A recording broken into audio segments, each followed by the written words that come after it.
and welcome back to Baseball Barbacast. Jake Mintz here, Jordan and I on a little hiatus this week. Happy holidays to everybody. Hope you're enjoying the quality time. In lieu of a typical episode of Baseball Barbacast this week, we're going to give you kind of a supercut of all the greatest moments, best hits, top things that happened from this year in the Baseball Barbacast universe, our favorite guests, some of our favorite moments. We hope you enjoy. Everybody, have a wonderful, wonderful holiday season. We are honored to be joined by a guest with 3,154 more strikeouts than the two of us combined. Pedro Martinez, Hall of Famer. How you doing, my friend? I'm doing great. Thank you for having me, guys. It's an honor. Of course. It's an honor to have you. I'm sure people throw stats out for you all the time. Do you ever go back and look at your own stats? You know what? I don't really look at my stats, but Okay. it shocks me to see how much stuff is brought up, especially nowadays with social media. Uh, every once in a while, I'm just checking my phone or whatever, going through Facebook and Instagram, and there's stuff. Someone has numbers and comparisons to other seasons and stuff like that, and it really shocks me to know that I did all that because I never really stopped to look at how my career was going or what I was about to do. I was just about doing it right, but I wasn't really aware how time would later tell me about the things that I did. Because when you're in it, you're just trying to win baseball games and get hitters out. And then you wake up 18 years later and you have a 2.93 in 2,800 innings. Pretty impressive.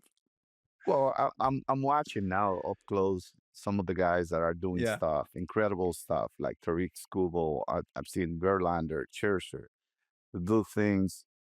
Kershaw, most recently. And I get really glued into the TV and the numbers and stuff like that. But then, little you know, I'm in one of those boxes with every one of them that have done something really special. And I, I just went, all out when I wanted to do what I needed to do. But I never stopped to think that I would be in some of those boxes. And surprising to me, I get to see it now that I have enough time to kind of go through it.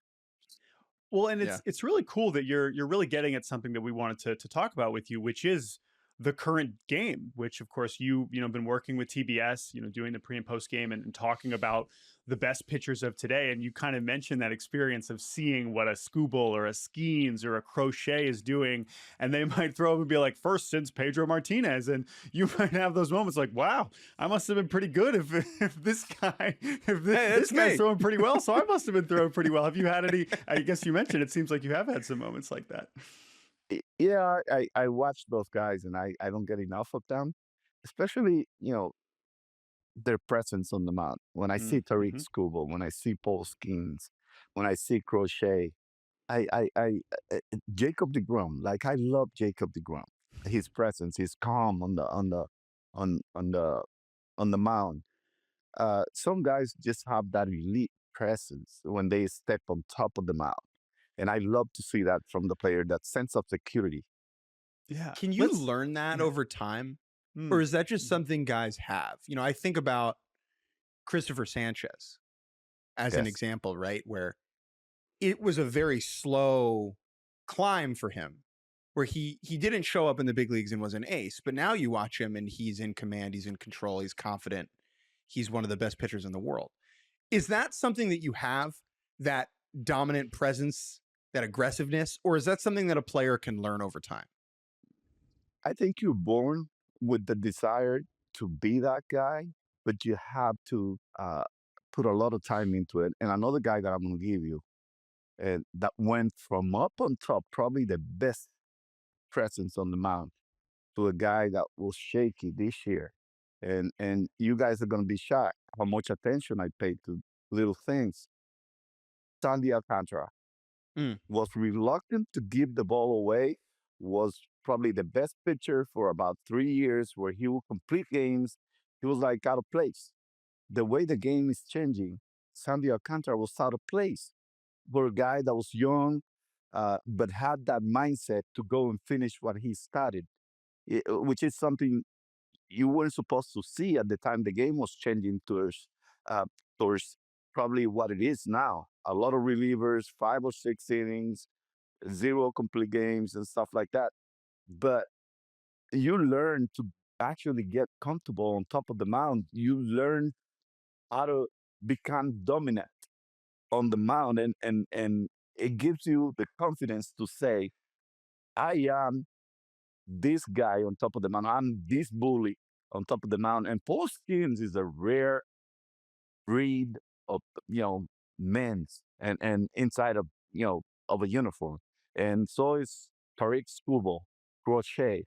Those guys seem to have it from the first moment they stepped on the mound to this point of their career, where they are possible Cy Youngs, Rookie of the Year, a lot of success. Now, I hope I don't see it soon, but when they fail, I want to see when things don't go right, when things uh, ache in your body, and you have to kind of get down and come back up. I would love to see how they respond to that, but not now, not anytime soon. I would love to see them cracking up some records that I have and everyone that have passed through the game. And we kind of saw that from Crochet the last 2 weeks, where he was great last night through 7 scoreless, but the start before that, he got crushed at home against Cleveland, let up 4 home runs, 7 earned. And I remember watching his face after letting up the 4th home run, and he couldn't believe it. It didn't compute in his mind. He was like, I gave up 4 home runs. And then to see him go out there last night and throw, 7 scoreless and strike out all those hitters, that's kind of what you're talking about, that bouncing back from failure. Exactly. And if you don't have that in you, if you don't have the ability to be a short-minded kind of person and put that stuff behind, you're gonna struggle for a longer time.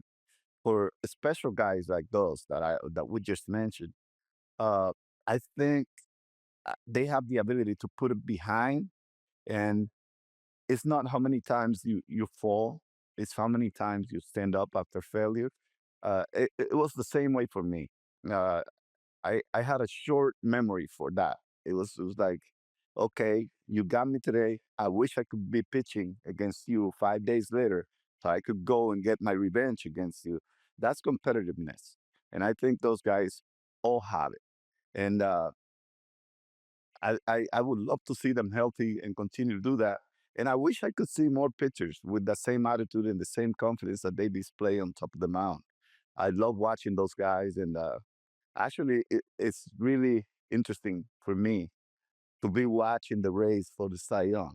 Uh, Watching Scooble go at it, he seems to have the far front lead on the other guys, but Crochet, especially after seeing what I saw last night, and don't put away Chapman. What Chapman is doing deserves a lot of looks from all of us, people in baseball, people that have interest in baseball, and the fans. I think what Chapman is doing is unbelievable. And in any other season where you had mediocre starting pitcher, Chapman would have been considered for the Cy Young, and that a lot of that probably has to see with the team. If the team was to put him in a place where he had a lot more saves and a lot more opportunities to save games, Chapman would have been in the Cy Young contention. Remember Clase?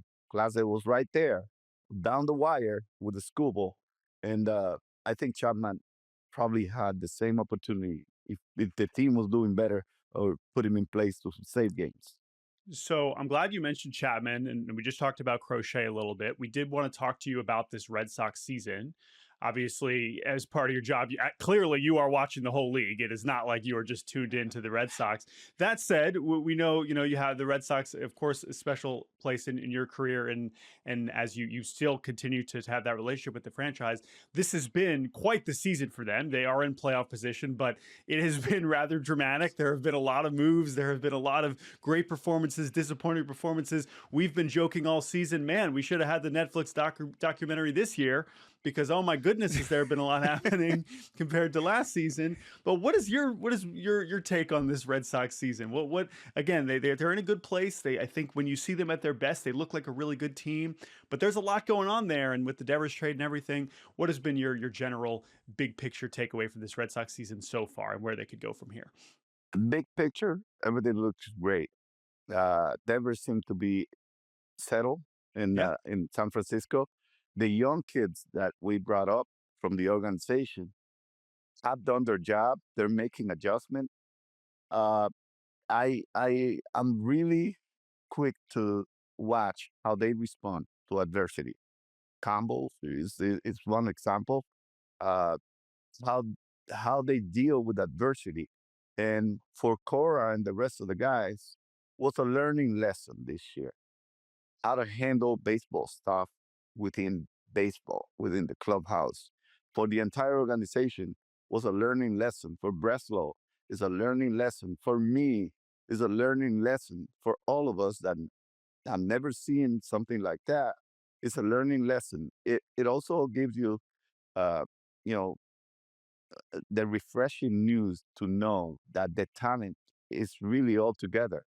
That all you need is kind of get comfortable, build that confidence while playing the game, and believe that you are that guy. Like we were talking about the pitchers, Yeah. but those young players that the Red Sox have right now in the big leagues are showing that they are improving every single game that they play. They are gaining the confidence that we talk about. They are starting to feel that they belong where they are. As you know, it took Duran a little while to kind of feel confident enough to say, I am a superstar. I am a star of the game. I can go out there and play the way I know, and I'm going to be successful. So for the rest of the young players that are coming up and watching guys like Bregman, go out there and do what they do and how they go about their business, I think is really important. Uh, Also, their catching. I think those two guys, Wong and Narvaez, have done an outstanding job at handling everything and adjusting. That a lot has to see with Jason being linked to those guys. I know Jason loves those guys. He doesn't stop working. The Red Sox were a learning lesson this year, but a positive one. I would say that. We are delighted and overjoyed to be joined by a very special guest, a gentleman who played a handful of baseball games in his career, Cal Ripken Jr. Thank you for joining us on the show.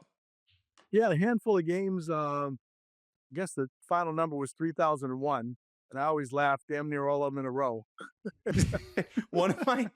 I went back and, prepping to talk to you, I went back and watched some of the interviews you were doing around the time of 2131. And, something that made me laugh was when Chris Berman asked you on the day if you thought you were going to be in the lineup. Do you remember this? Yeah. I had that. There was a couple other similar kind of asked. Am I going to have somebody cut up my food on the days leading up to it so I don't have a knife accident? So anyway, what was another one? It might have been People Magazine at the time. Asked me if there was something about soap on a rope so that you wouldn't slip on soap in the shower. So no shower injuries. Yeah, the ultimate bubble wrap situation. Like, we got to make sure you're making it to that special for day. Sure. So for those of you listening who are not enormous Orioles fans, we are coming up on the anniversary of 2131, the all-time record for consecutive games played that Cal broke in 1995. And so just very quickly, Cal, my story with this is I was born the day before. 9595, September 5th, 1995. My whole mom's side of the family is from Baltimore, and my grandmother left my mother in the hospital to go to the game. She had tickets, and she said, I have grandkids. I will have more, but I have season tickets, and I have lived in Baltimore my whole life, and I'm not missing this. And I was born at like 5:45 p.m. And there's a picture of me like in front of the TV as you're looking at 2130. And my question for you is like, I'm sure you've heard many stories like this over the years, right? The way that people connect to what you accomplished. Are there any of them that stand out where you're like, wow, that is a great little tale. That is a great nugget of how 2130, 2131 connected with someone. I wish I had one really great story, but a lot of them are similar to what you're describing right now. Is that September 6th, they were born on September 6th, and people took great pride that they were born and either had the game on in the hospital or kept going out, looking at it and coming back. So I've met a lot of people. It's been a long time now. It's the 30th year anniversary. So, but it is a great pride that people take that were born either on September 5th or September 6th. I joke with Eddie all the time is that Eddie hit his 500th home run on September 6th, 1996. So every time it comes up, I send him happy anniversary. And he says, "Yeah, you had to overshadow my 500th home run." Very selfish. But, I don't know.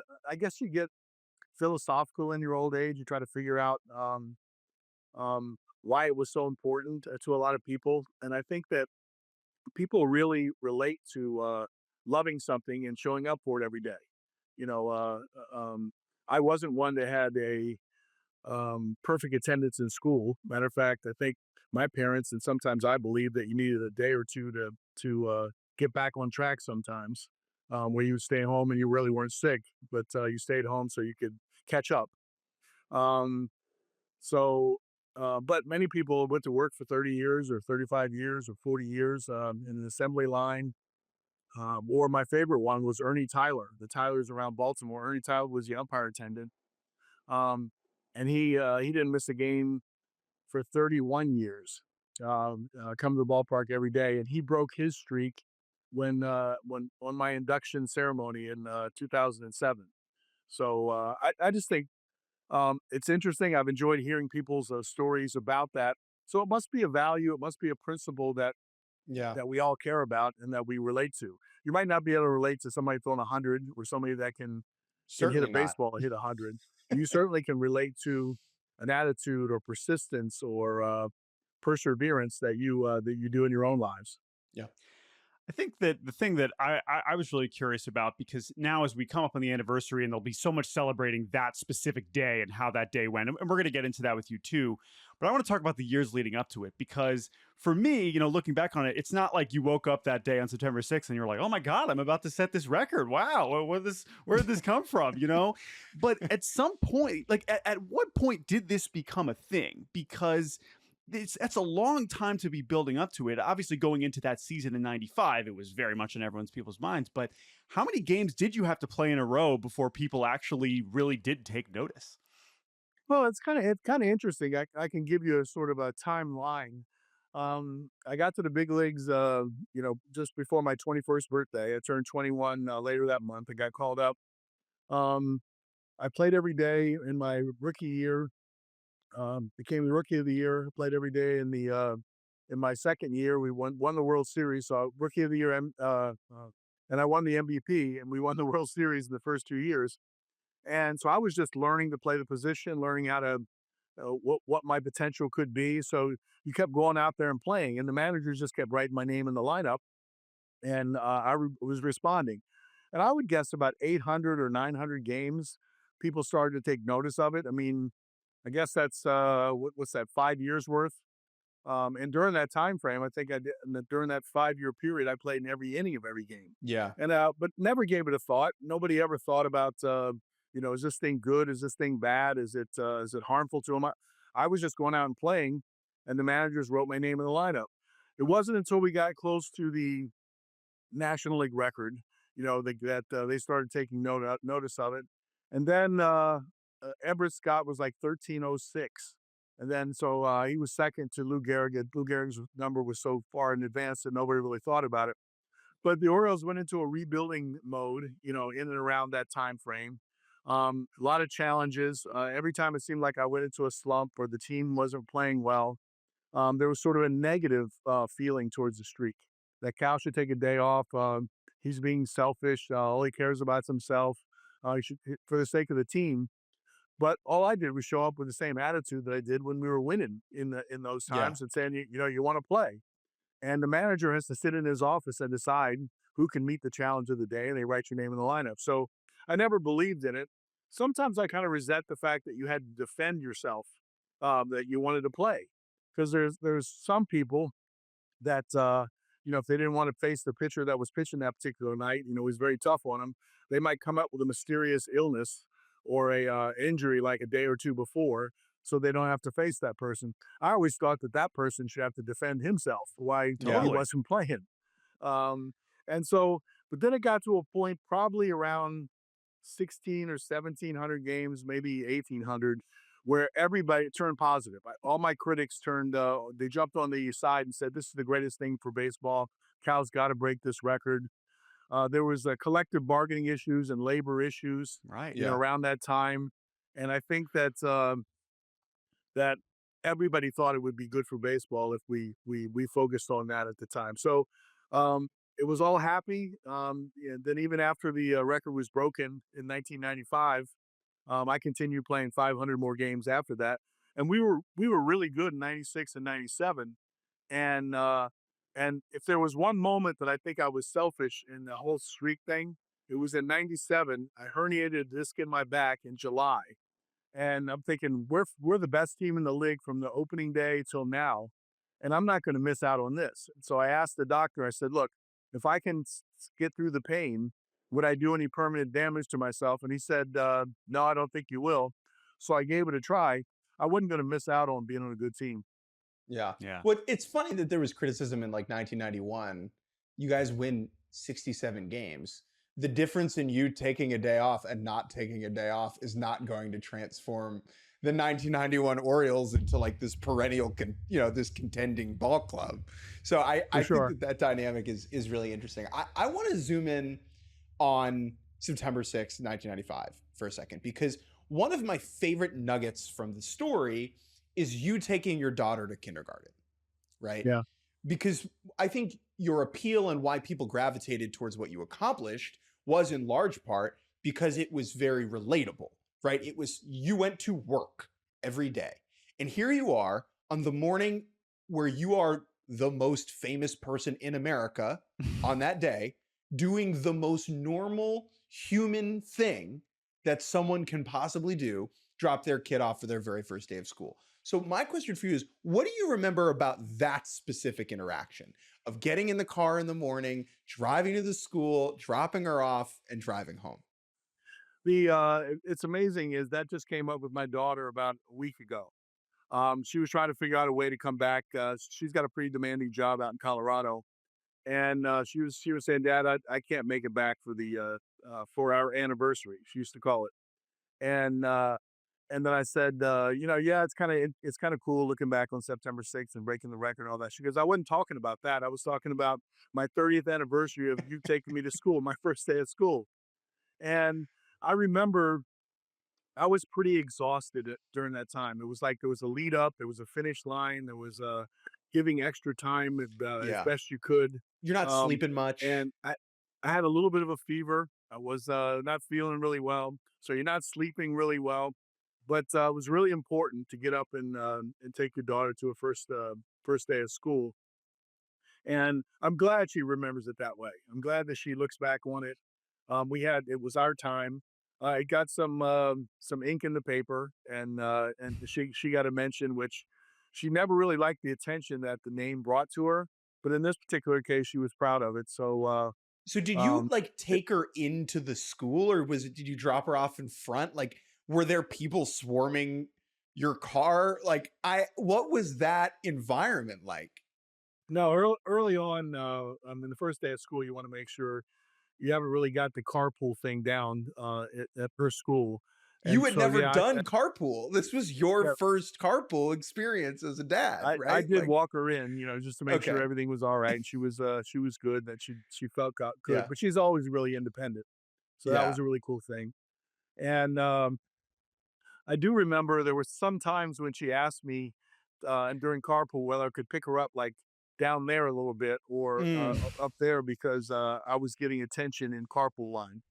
Can you imagine? Can you imagine But your for the daughter's most part, being your I used daughter's to come up kindergarten teacher, sometimes. and like you walk in on September 6th night, like you're like, oh, this girl Rachel is on the list, and like she could be a good, and you just walk into the room. It's like mind blowing.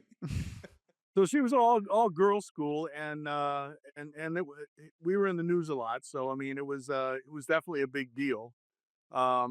But I remember things like this, like I would pull up to pick her up sometimes in the carpool, and I'd open up the sunroof window, and I'd stand on the seat and yell Rachel across the way, so that all her friends would see her, and then she goes, "Dad, Dad," and I took great fun and pride in doing that. Just normal fun things like that. We are now thrilled to be joined by a very special guest. He is having a pretty decent season. His name is Jacob Wilson of the A's. Jacob, welcome to Baseball Barbacast. Yeah, thank you guys for having me. I appreciate it. So there are a lot of different places we could begin with you. You're having, like Jordan said, a phenomenal rookie season, a very unique rookie season. I want to begin with your stance. I know you get a lot of questions about this. You're pretty active in the batter's box. I went back and looked at some video of you from the Northwoods from college, and it seems like you've gotten almost noisier over time. Can you kind of explain how that's been the case? Yeah, I've kind of always been that twitchy athlete ever since I was a kid. I've always kind of been moving the box ever since I was, very young. That's kind of something my dad always taught me. I kind of learned that the more movement I had, it was better for me in the box, face these pitches. I was never a good athlete that could just stand still and be explosive. I always had to like kind of move in rhythm and being it's all kind of timing based, rhythm goes into the timing and then timing goes into the swing. And it's not something I've always been doing, like I said, since I was a kid. And as you kind of develop and go from high school to college to pro ball, the pitches just keep getting better and better. So I think that over time, it always kind of started to get a little bit faster and faster because I kind of just had to, be more in rhythm to face these guys on a daily basis. So I think it's gotten faster, and it's always just been a twitchy swing. And are you doing drill work with that type of movement, like when you do tee stuff or you do flips? It's still twitchy, but it's not as fast. When I'm in the cage, like it's kind of just feeling out the swing and feeling out the stance. But in game is definitely when it's at its fastest for sure. I think what I'm curious about, you mentioned that development and the pitchers getting better and better, and that may be impacting your move in the box. I'm also curious about kind of the timing of your development, because your high school senior year was 2020, and that, of course, I'm sure complicated things as you transition into college and not having that full senior season. But the strikeouts and that's it. Oh, he hasn't struck out and all these things. Like that seems to have only gotten better as you've gone up different levels. You struck out more than you walked as a freshman at Grand Canyon, but then obviously since then it has been a lot more extreme towards making as much contact as basically anyone else in baseball. Yeah. So when did you kind of realize you had that knack of putting the bat on the ball? Yeah, it definitely goes back to kind of high school. I definitely never liked striking out. That's just something my dad built into me. He didn't like striking out, so for me, it was always, put the ball in play, good things can happen. Defense makes an error, it's like a 2-strike swinging bunt, whatever happens. But, any way to find a way on base was kind of my dad's main kind of lesson to me growing up, is just put the ball in play and, good things can happen for your team. So, going into my freshman year, obviously, like you said, and struck out a little bit more than I wanted to. And, kind of really worked on a 2-strike approach that year. I think in high school, you don't really have to have a crazy 2-strike approach because you're not really facing too many arms that are crazy overpowering. But once you get to college, it starts getting a little bit harder. So after my freshman year, I really built in a 2-strike approach and just kind of building the mentality of like, I'm going to go out there and this guy's not striking me out. I'm going to do whatever I can for this guy not to strike me out, fouling off his best pitches and just waiting for them to make a mistake. So for me, it's always been kind of a mindset and on top of an approach-based two-strike thing to really just put the ball in play. And, like I said, that's kind of the main lesson my dad taught me growing up, put the ball in play and good things can happen. So you say that growing up, you didn't like to strike out. Do your strikeouts, because you have so few of them, stick in your brain? Like, I went back and watched today the five strikeouts you had your junior year. Do you remember those moments almost as much as you remember the doubles and the home runs? Yeah, I talking about those 5 strikeouts, I think I remember all 5 from that junior year Okay. of college. It definitely, it stings a lot when you strike out as a hitter, but then on top of that, when you're known for not striking out, I think it kind of hurts a little bit more, to me. But you can't let that affect your next at bat. If you strike out at the first at bat of the game, you still got 3-4 more at bats. So I try to let it go as quick as possible. But for some time, it definitely does sting. But I try to throw it away real quick. And I would imagine when that happens, I have all the videos up in front of me. You strike out against Texas State, and I imagine the entire opposing dugout is just hooting and hollering as you're walking back to the dugout, right? It's a little bit louder. I remember some dugouts to get pretty loud when I struck out. I was just like, oh well, you just gotta tip your cap. Pitchers make good pitches, so tip your cap and try to get him next at bat. Bro, they don't boo nobodies, I'm curious because you're still striking out at a rate lower than almost anyone else in the major leagues, but of course it's more than 5. As those pitchers, of course, you're still having plenty of success, but it feels a little unfair to stick on the strikeouts here, but I'm curious your perspective because it happens so infrequently. I'm curious, at this level, when you're in college, sometimes you might get rung up on a bad pitch. Maybe you swing and miss here and there, but for the most part, a lot of your strikeouts might be having to do with some umpiring more. Whereas in the big leagues, you're going to have situations where, as you just said, a good pitch is a good pitch. At the highest level, what are the good pitches that are so much better than you've really ever seen before? Again, clearly you're still having a lot of success, but what are some of the pitches that you've seen at the major league level that are just different? I know you just faced Tarek Skubal. That's a good example, but who are some pitches or specific kinds of pitches that stand out at the highest level? Yeah, I think kind of all of them in a sense. Every pitcher kind of has their go-to pitch that they have, whether they have a really good vert fastball or they have a really good slider that breaks later, a changeup, whatever it may be. But I think the main thing kind of in the big leagues is that pitchers will make their pitches look like strikes longer, and then at the last second they'll end up being balls. So I think that's kind of the hardest thing you have to learn when you first get here is just looking for these pitches. I think they tunnel them very well. In the minor leagues, balls usually are, you can see balls out of the hand, and here they'll throw pitches that look like a slider down away for a strike, and then they'll break off 3 feet. And, it's just a good pitch. Yesterday we faced Skubal, and you kind of go out there, you're like, all right, you just got to battle this guy, try to foul off his best pitches and wait for something in the zone. And, like you said, he's kind of been unbelievable these past 2 years, and it's definitely a tough at bat for sure. But, like I said, you just go up there and you really just try to battle him off. I think yesterday I swung at a changeup that I almost bounced, and I somehow just barely nicked it. And you kind of just all right, got lucky there, you gotta lock in more against those guys, especially when you go up against those Cy Young winners. And I think that's something fans don't totally understand all the time is so much of pitching in the big leagues is making balls look like strikes and making strikes look like balls. You had I think it was against Zach Wheeler, right? You had that front hip slider that looked like a ball for 25 minutes until the very last second. And it comes right? in, last second.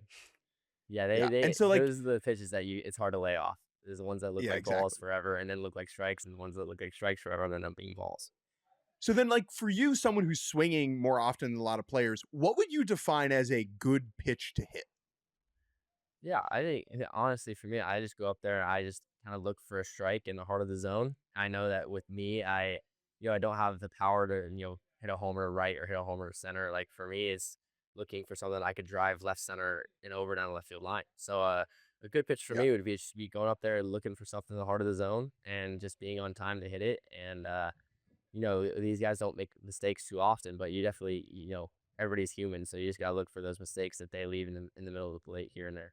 And I think it's clear you understand your strengths. And it is interesting because, I've had conversations with guys like Stephen Kwan about this, where, having this ability to put the bat on the ball is of course a gift, but it sometimes it kind of puts you in positions where maybe you might get yourself out because you're able to put the bat on balls that maybe you aren't necessarily going to. So how have you kind of struck that balance so far? As I said many times, like, you're clearly having success, but what has that kind of challenge been like when you know you can make contact with more pitches than maybe you should be? Yeah, no, it is definitely, that is something that, as a contact hitter, you gotta learn to do. These pitches that, you'll swing at a ball that's like down and away that you hit off the end of the bat to the first baseman, and you're like, or to the pitcher, and you're like, man, if I just would have swung and missed there, then I could have an extra couple pitches to go up there and really just have an at bat.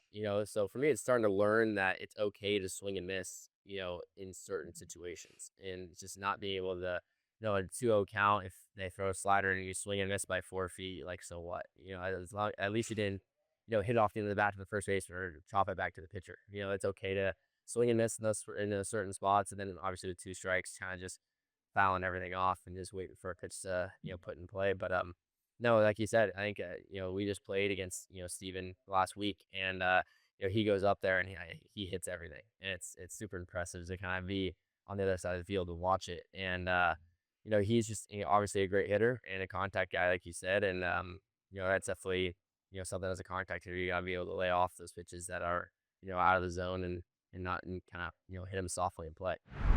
All right, Lucas, thank you for joining us. Lucas Giolito is admittedly cooked. We are absolutely ecstatic to have you back on the show. Your first appearance on this stupid podcast was way back in April of 2015. Mm-hmm. It has been over a decade. We've had you on in the time since. A lot has happened in our lives. A lot has happened in your life. A lot has happened in the world. But the one question I think we need to start with is, what team are you going to sign with, Lucas? No idea.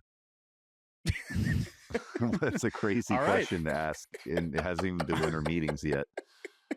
All right. Well, I'm glad we're on the same page. All right. Because Cool. I also have no idea. And instead of probing any further and trying to get you to reveal any confidential information, Can you imagine though? Look, can you imagine if I asked that and you're like, the freaking Reds, dude? And we were like, he's like, I'm so glad you asked. I just found out. That'd be cool. No, I have no idea. I still don't. I don't know anything yet, honestly. Okay. All right. That's a good place to start, because part of this conversation is to kind of give some people a lens into the experience of being a free agent as a Major League Baseball player, because we can make fun of you for being unemployed, but this is not exactly the situation. Your resume is whatever baseball website of choice, whether that is, your Baseball Reference, your Fangraphs, Baseball Savant, and so on. But we're curious about this. This is not the first time you've gone through free agency, so you kind of know a little bit what to expect. Mm-hmm. But here's one way to frame it. Is you kind of already got to it that, like, you have no idea, nothing's started yet. But as you reflect back on your first time through free agency, you got to give people a lens into what this experience is like. How many days a week, during the off season when you're a free agent, are you like actively doing things related to free agency? Whether that's communicating with your agent, whether that's meeting with teams, whether that's, I guess, working out, like and throwing calling and someone sure. who lives in a place. Like, Yeah. how many days a week are you doing free agency actively? Not real. It's not so like rigid like that. It's more fluid. As a player here, I think it can go so many different directions. Like, I know I've played with guys where they had their agent, but like they almost would go over their agent and like do their own contract and like their own thing. I have no desire to do that. You guys know I'm with Ryan. I've been with him since I was a teenager, more so than him just being my agent. He's also one of my best friends. And so I put my full trust into him and like CAA and everything they're doing. I don't get involved in any way whatsoever. I let them do their job, talking to the front offices and setting up meetings. And then when it's time for me to have a Zoom meeting or meet a manager or pitching coach for lunch or whatever that may be, then I'm ready for that. But as far as like my off season, it's like the same as any other off season when it comes to like the like work and preparation for the season. Yeah. It's just, I don't know where that season's going to be yet. When you do the Zoom calls, like, what do you wear? Like you just like you would Same wear thing I'm something a wearing. little nicer than that, or you would No, it depends on the timing. Like we're doing Okay. this podcast in the morning. I'm gonna go work out after this. I'm wearing my workout I see. clothes. If I had a Zoom call with like the the Detroit Rakuten Monkeys. Tigers or the Oh, okay, Rakuten sure, Monkeys or Right. the Seoul Swallows, whatever, yeah, that's then a team for sure. I would probably just wear whatever Okay. I'm You wouldn't wearing. like suit up. You wouldn't like suit up like a job interview. No, I don't, because I don't think it's not a traditional job interview. It's so Right. different. It's so different. And this Is it more like wait? Is it more like a first date than a job interview? It's like the team is pitching you. Right. It's like it a goes pitch both meeting. ways. It goes both ways, right? You obviously want to be impressive, but they are also trying to make you feel like that's somewhere where you would want to go. Yes. So it's going both ways. That's why you're kind of interviewing each other, and I think that's kind of what Jake's getting at. Was that something that you kind of learned last time when you went through this? Yeah, I mean, I think I only had like one Zoom call, and that was with the Red Sox, and I had like one lunch with another team. My free agency Who paid? Oh God. I'm pretty sure that they paid. They paid. Okay. And both were very nice. Good conversation. My thing is like, when I go into this thing, I don't want to like suit up because that's not my personality, you know? Right. I want to be myself so and show, misleading. like, if I were to, if I'm talking to the manager, I'm talking to the GM, I'm talking to the pitching staff, like, I want to be myself. And then if you like me for myself, great. It might be a good fit. Yeah. So that sounds like a first date. I guess that so. part of it, right? Maybe there's Where some of that type of vibe in there, but to me, it's more like it's a pitch meeting. Like they're pitching you, and you're just kind of like taking it all in and asking questions. Is it fun being a free agent? Like I know this is your second time. Like, do you enjoy it? Is it cool having people be like, "You're great. We love everything about you," versus say like arbitration, where it's like, "You suck." Like, like we don't want to pay you anything. I think you're going to get different answers based on who you're asking. Yeah. Like if you ask Dylan Cease if free agency is fun, I'm sure he's going to say, "Yeah, it was a blast. I made over $200 million." And I was done by Thanksgiving. And it was right? like yeah, I'm sure that in his case, it was like, Toronto was interested early, and they went and were like, "All right, this is our number." And Toronto was probably like, "All right, we see your number. Here's our number. It's our final offer. We're going to pull it in 10 days. And they took it because it's a load of money, right? That's my assumption. I didn't talk to him. Right. I have no idea how his free agency went. My free agency, my first one, didn't go like that at all. I down my leg the last 2 months of the season and ruined my numbers. So my value playing for 5 different teams. Yeah. So my value completely tanked going into free agency. I was lucky enough to get with the Red Sox, and I really loved and cherished my experience there, despite the fact that as soon as I got there, I blew my elbow out. So that sucked. But then last year had a really, really fun time, and it was great. And we made the playoffs, and then I got hurt again. And it was like the worst thing that could have ever happened. So I hate to bring up sad times, but I do want to ask you about that, because I saw you during that time, and like in that moment, right? Like it's raw, both physically and emotionally. Yeah.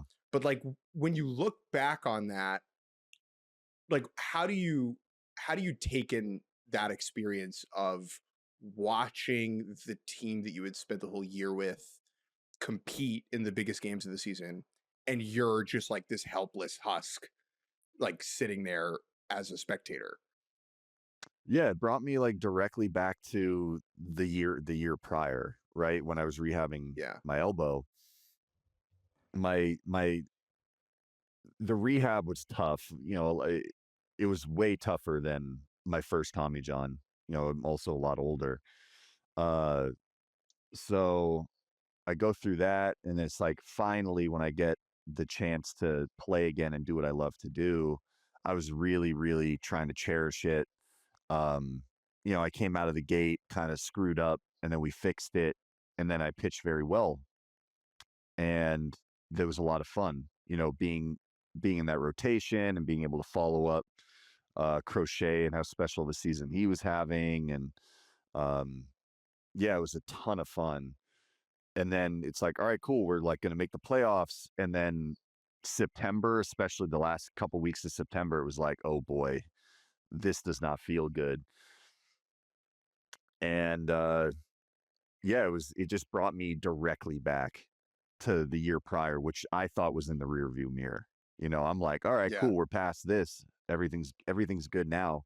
Whether I pitch well or pitch poorly, like at least I'm healthy and pitching and contributing. And then it was just like ripped from me right at the end. It was terrible. And the craziest part about it is I'm completely fine now. Like I was yesterday I was playing catch at 180 feet and spinning breaking balls, and I feel great. I'm getting really good work done. So it's like, it was, all it did was take me out of pitching in the playoffs and screw over my free agency. That's all that happened. Certainly from an optics side. Now it's a little bit different than, multiple months of poor performance. And that's the other thing, as we kind of reflect on the differences between round 2 of free agency for you and last time. You did, I imagine, still feel better about what you were able to do this year compared to what you were able to do last year, sour ending aside. I think, is that fair to say? You're coming off, like, you feel better about your walk here now than you did the last time around. I do, but I still have this kind of bitter taste in my mouth from the end of it. And, not being able to go in the playoffs is like inexcusable in my book. It's just, unfortunately, my elbow was stuck. Like, well, you can't see it in the camera, but my elbow was stuck. I couldn't move it very much. It's like, how am I going to go and throw a baseball right now? So, I don't know. I wish we had made it further. I wish, we had somehow managed to win that game 3 and make it further, because I think I could have rehabbed back and been ready at some point if we kept climbing up through the playoffs. But do you watch the playoffs after you get knocked out? Yeah, I watched. Or is it just like, I watched. Okay. Because some guys, it's just like, I don't want to engage with this. Yeah, no, I watched. I thought it was a very exciting playoffs, especially the World Series. It was really cool. What a treat it is to be joined by one of our favorite voices in the game. And if you're watching on YouTube, you get to see his lovely face as well. It's Brian Anderson, broadcaster for the Milwaukee Brewers and many other things. But Brian, we're going to talk about the Milwaukee Brewers today. Welcome to Baseball Barbacast. Oh, man, what an honor to be here. Can't wait to get this started. When did you first start to get recognized for your voice? Like, how... when in your career did that happen? No, get out of here. Get out of, like, in Milwaukee, if you walk in somewhere and you like order a coffee, is the barista ever like, No, here's the actual interaction that happens most often. Oh, you sound like the guy from the Brewers. Yeah. I'm Brian Anderson. Oh, you seem so much taller on television. Ooh. Short Kings, man. They say that about Caleb Durbin too. That's right. Yeah, now I am the president of the Short Kings Brewers, who are dominating Major League Baseball. No, that's good. I think the CC Sabathia years that was when kind of, I used to get called Matt Vasgersian a lot because he was the announcer in Milwaukee. 2 announcers prior to me, it was Matt Vasgersian, Darren Sutton, and then me. So I still get things shouted at me like, "Hey, Craig Kashawn," or "Hey, Matt Vasgersian." So it's all good. Well, here's the thing, Brian. You have been doing this in Milwaukee for a long time, and I think you are qualified, not just because it is still your job and you get to call Brewers games all the time, but you have seen this Brewers experience in several different iterations. If I'm not mistaken, your first season there was 2007. Is that Yep, correct? that's right. Okay. So, and since 2007, the Brewers have been one of the most successful teams in Major League Baseball, at least in the regular season. We know that in the postseason it has not been quite as successful, but you have seen a lot of very, very compelling, fun, lot of wins in the regular season. That has happened many times before. But this season feels a little bit different, and we have no idea what's going to happen in October. But as someone who has watched many runs to the playoffs for Milwaukee, what does feel meaningfully different about this run? Yeah, it's a great question. I've been asked that a lot about, this is my 19th year with the Brewers. And prior to that, I was with the San Antonio Spurs. So I've been really lucky to have been a part of, winning franchises. The Spurs won 4 titles, 4 of their 5, while I was there as their sideline reporter and working in that organization. Then I came to the Brewers, and pretty much every year I've been here since '07, they have been competitive. So it's usually come down to September, even the years they didn't make it, the Ken Maka years as manager, they were still competitive in September. They were still in a pennant race. But this team, I've never seen anything like this team. I don't know what the postseason's going to look like. That is to be determined. There are a lot of guys on this team that haven't been in a postseason scenario. I think they're going to be good, but it's all about who gets hot. So I want to keep that capsule in the regular season, but I've never seen anything like this from a Brewers team. Even the CC Sabathia run that I mentioned a moment ago, there was a lot of stress in that season. That was my second year. And those who know the Brewers well know that they weren't even in the postseason until the very last day. They had a chance at a tiebreaker, but only because the Mets collapsed did the Brewers even make it in that year. So as a wild card, this is the old format when the wild card went into a division series. So yes, Sabathia was amazing and revisionist history and all of that should be a documentary, but that wasn't special like this. I mean, they just won 40 out of 50 games. And it's been an amazing ride to see with the land of the misfit toys and guys that nobody really knew. Certainly we had to do our homework as the local broadcasters, figuring out who these players are, how they fit. What most of them are platoon type players, but they Which just hit one on of them everybody. is Isaac Collins, Yeah, right? yeah.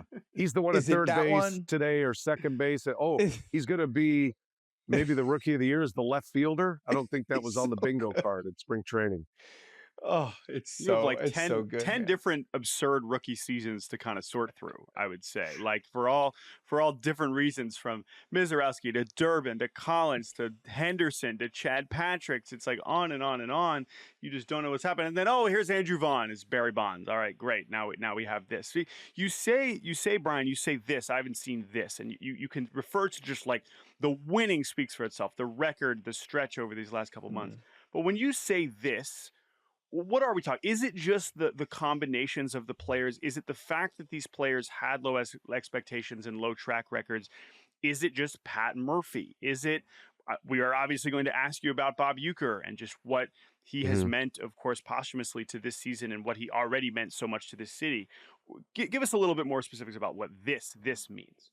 Yeah, there's definitely the Uecker magic part of this. There's no question. I mean, I think that's from a spiritual standpoint, he's always with us and he's going to always be a big part of Brewers baseball. He was the spine of Brewers baseball for so many years. So there is that piece, but that's also the galvanizing piece as well. And a lot of these players didn't know him that well, but they knew him well enough because Uecker was always in the clubhouse. So even the younger players, I remember Vin Scully at the end of his career, he just wasn't in the best health to go down to the clubhouse. He didn't go downstairs very often. So the players, while they heard Vin Scully, didn't know Vin Scully. That was not the case with Bob Uecker. He had a locker in the clubhouse. Like he was down there every single day. So that piece still exists in a significant way. I would say I think the biggest part of this, and that's a really good question, Jordan, because what I feel and what I mean by that specifically is it's all of those things you mentioned and more. And I think big picture, if you want to pull out a little bit further, I think the Brewers are changing the game. So there are teams that have changed the game. Obviously, players in the NBA, Stephen Curry, changed the game to three-point revolution.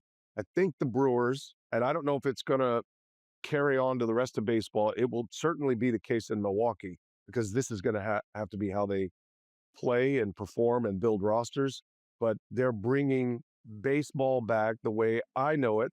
And that means playing to win, playing to compete in every at bat. And it gets a little touchy, and the analytics crowd comes at me a little bit because I'm not saying analytics don't have a place. They do. Building rosters, putting the players together that fit or they think can fit, the versatility, all of that plays. But once you get in the room, then it's about the heartbeats and how can you get the most out of those players. So Pat Murphy, coaching staff, very good at that. Players are very good at that. The veteran guys, the Reese Hoskins, Christian Yelich, 30 years ago, you were a rookie into a clubhouse, you felt like you were unwanted, you were unwelcome. That's not the case now. And I think those guys deserve a lot of that credit. So there's a style of play. It's not incentivized yet financially, but you got to remember the makeup of the Brewers are players who are trying to stay in the big leagues. So that's the incentive. So players who are trying to stay in the big leagues, that is the incentive to play this way. And that is doing all those little things that make baseball great. As I said, I think the Brewers are hopefully going to be the team that breaks the three true outcomes era of Major League Baseball. And I know that's going to be the case in Milwaukee, and that's going to be how they function moving forward. And I do think that it does play. Now, we'll see how it plays in the playoffs because a team that plays hard and plays to win every at-bat and every sequence, that you lose that edge in the postseason because every 100%. Team does that. And so that's my, my biggest concern. The offseason rolls on. We move forward. 2025 is in the ground. Close the book. Close that Close book, the folks. lid on the Dodgers, time capsule. We don't care anymore. We move forward. We move forward. I'm closing the book, Jordan. Okay. Jake's closing the book. We are all done. Thank you all for listening to Baseball Barbacast, Time Capsule 6th Annual. And we will talk to you all next week where we look forward. Goodbye. We open a new book.